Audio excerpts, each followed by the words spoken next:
Congress party ప్రముఖుడు Etela Rajender గారు అయినటువంటి Medchal Malkajgiri MP గారి మీద అనుచిత వ్యాఖ్యలు, అట్లాంటి మాటలు కాంగ్రెస్ పార్టీలో ఇంకా మాట్లాడుతున్నారు అని అంటే కొద్దిగా బాధాకరమైనటువంటి విషయము. ఇది టోటల్గా సర్వ సమాజం, తెలంగాణ ప్రజలు హర్షించలేనటువంటి భాష అది. ఇప్పుడు మనం 5G నెట్వర్క్లో ఉన్నామండి. పిల్లలందరినూ ఇంటర్నేషనల్ స్కూల్లో వేసి పిల్లలను అద్భుతంగా చదివించి ఒక భారత యువత ఎట్లుండాలి, భారతదేశం నుంచి యువత ఏ విధంగా ఇది కావాలన్నటువంటి ఆలోచించేటువంటి తరుణంలో కాంగ్రెస్ పార్టీలో ఒక పెద్ద మనిషి నీచాతి నీచమైనటువంటి భాషను మాట్లాడినటువంటి వ్యక్తి. నిజంగా చెప్తున్నాం, అంటే వేరే విధంగా అనుకోవద్దు. ఏప్రిల్ మొన్న 22వ తారీఖు నాడు జరిగినటువంటి సంఘటనను యావత్ ప్రపంచం మరవలేదు. ఇంకా భారతదేశం ప్రజలైతే ఇంకా ఇప్పటి వరకు కూడా కంటి నిండా నిద్రపోలేనటువంటి రోజులు మనం బాధపడుతున్నాము.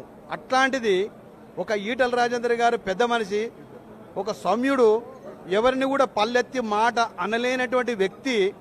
అతని రాజకీయ చరిత్ర ఎంత, ఆయన ఒక అనుభవం ఎంత, వారి మీద లేనిపోని మాటలు, అసలు వినరాని భాష వాడినటువంటి కాంగ్రెస్ నాయకుడు, అది ఎంత సిగ్గుచేటు అన్నది ఒకసారి ఆయన ఆలోచన చేయాలి. మీకు వాస్తవంగా చెప్పాలంటే మీరు ఒక నిరుద్యోగి, మీరేదో పదవి గురించి ఏదో ముఖ్యమంత్రి గారి మీద మన్నలు పొందడానికి మీరు భాష వాడుతున్నారు, ఈ మాట మాట్లాడుతున్నారు తప్ప మీరు ఒక ఈటల రాజేందర్ గారి ప్రేమ వారి మీద కసితోనే మాట్లాడలేదు. మీరేమిటంటే ఏదో విధంగా మంత్రి పదవి కొట్టాలంటే ఎవరినోరు విమర్శించాలి. అంతకుముందు రేవంత్ రెడ్డి గారు కేసీఆర్ గారిని విమర్శించేవారు, మనం ఎన్నో సంవత్సరాలు చూసాం.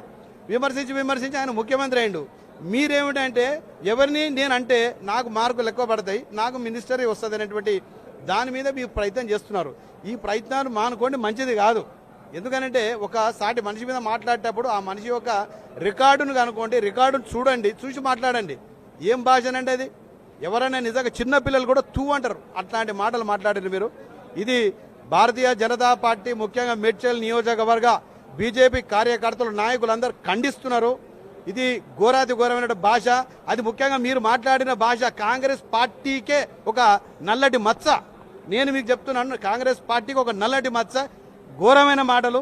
ఈ మాటలు మీరు ఇమ్మీడియట్లీ ఉపసంహరణ చేసుకొని ఈటల రాజేందర్ గారిని ఎంపీ గారికి బహిరంగ క్షమాపణ చెబితే భవిష్యత్తులో మీకు ఏదైనా కాంగ్రెస్ పార్టీ పరంగా ఏదైనా పదవి రావచ్చు అనుకుంటున్నాం మేము. రాకపోతే మాత్రం ఈవెన్ మీరున్నటువంటి నియోజకవర్గంలో కూడా ప్రజలు చీ కొట్టేటువంటి అవకాశం ఉన్నది. దయచేసి ఇంకొకసారి ఎప్పుడు కూడా ఇతరుల పార్టీల నాయకుల మీద కానీ ఇలాంటి వ్యాఖ్యలు చేయటం అనేది సరైన పద్ధతి కాదనేది మా ఉద్దేశము. ఇది సరైనటువంటి విధానం కాదు.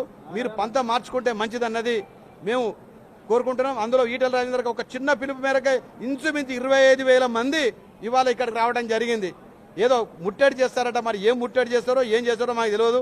11-12 అయింది, మరి వాళ్ళు లేచిర్రో లేదో కూడా తెలియదు. ఎవరు కూడా కనబడతలేడు. ఇటువైపు చూస్తే ఒక 10,000 మంది బీజేపీ, ఇటువైపు చూస్తే 10,000 మంది కనబడుతున్నారు. ఎవరు కూడా కండువ ఉన్నటువంటి వ్యక్తి కనబడతలేరు.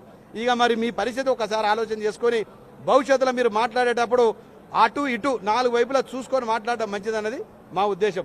భారత్ మాతాకి జై ఈటల, జై ఈటల.